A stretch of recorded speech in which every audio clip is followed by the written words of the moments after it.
Featured commentary: Gun rights, gun control, gun violence. A pending case before the Supreme Court, United States versus Rahimi, addresses the broad question of Second Amendment interpretation and how closely the nation's laws should be compared to the way firearms were regulated in 1791. For example, making it illegal for the mentally ill and felons to own guns are two long standing prohibitions on firearms possession since the late 18th century that seem unlikely to change. In 1998, I was diagnosed with bipolar disorder type 1, a mental illness that generates wild mood swings from sky high mania to abject depression and back.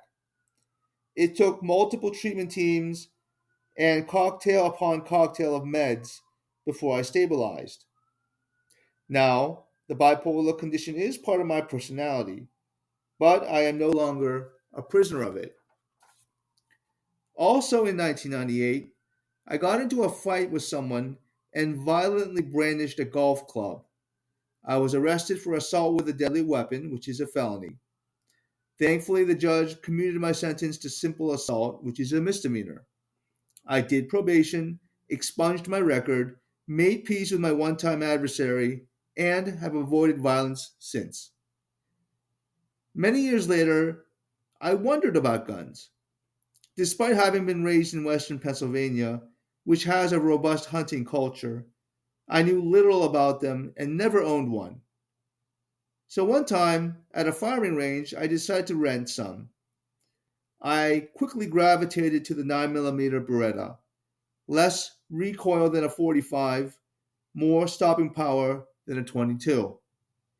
Practicing good marksmanship at paper targets was fun. But I became more scared and less curious about guns. What if I aimed at other people at the range? Homicidal tendencies irk the conservatives. After all, guns don't kill people, people kill people. With the Beretta, I could have inflicted mortal harm, which infuriates the liberals. After all, guns are the instruments of death. And I had the opportunity to shoot up the place without law enforcement around, which upsets the moderates. Too little, too late, after all. So, how does one address gun rights, gun control, and gun violence, respectively? First of all, let us examine how most mass shooters get their guns legally. You go to a dealership and fill out Form 4473 that asks about mental health adjudications and criminal background history. The completed form is sent to the Bureau of Alcohol, Tobacco, Firearms, and Explosives, and the dealer runs the information through the National Instant Criminal Background Check System by phone or online. But out of more than 25 million records, about 7 million more are missing because of gaps in reporting. All it takes is one person to fall through the cracks. Perhaps, as an improvement over the current system, a psychological test to screen for mental illness, for example, a sociopathy scale, and criminal tendencies, like, for example, the Sheehan homicidality tracking scale, could be put in place.